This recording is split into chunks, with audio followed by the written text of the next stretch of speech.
What is family structure and demographic data?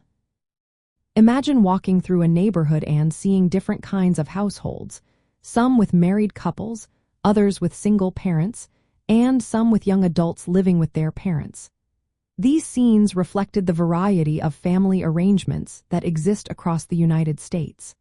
Family structure in demographic data helps us understand how people live and organize their households. It looks at who lives together and how they are related, such as through marriage, parenthood, or cohabitation. In the United States, family structure is usually divided into a few main types. One is married couple households, where a married man and woman live together. These households can have children or not. In 2022, nearly half of all households were married couples, but this number has gone down from about 71% in 1970. That shows how family patterns are changing over time. Another common type is single-parent households. These are headed by a man or woman with no spouse present. In 2022, there were around 6 million households led by men and about 15 million led by women. These families often face different challenges and opportunities compared to other household types. Non-family households are also important. These include people living alone or with others who are not related by blood, marriage, or adoption. Over the years, non-family households have increased from about 19% of all households in 1970 to around 36% in 2022. Women living alone make up the largest part of this group, followed by men living alone. A growing trend is young adults aged 25 to 34 living with their parents.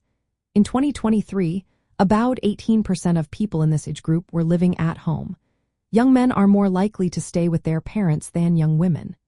This trend is often linked to financial reasons, like saving money or paying off debt. It also varies by region, with some areas seeing more young adults living at home than others. Family structure also depends on how many people live in each household.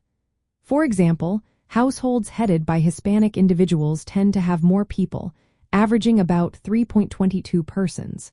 States like Utah have larger household sizes because of higher birth rates.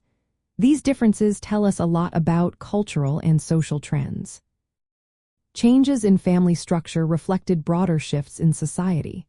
People are delaying marriage, cohabiting more often, and having children outside marriage.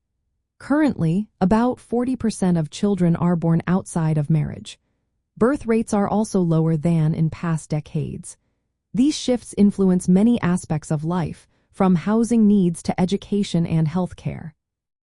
Understanding family structure in demographic data helps policymakers and social workers plan better services.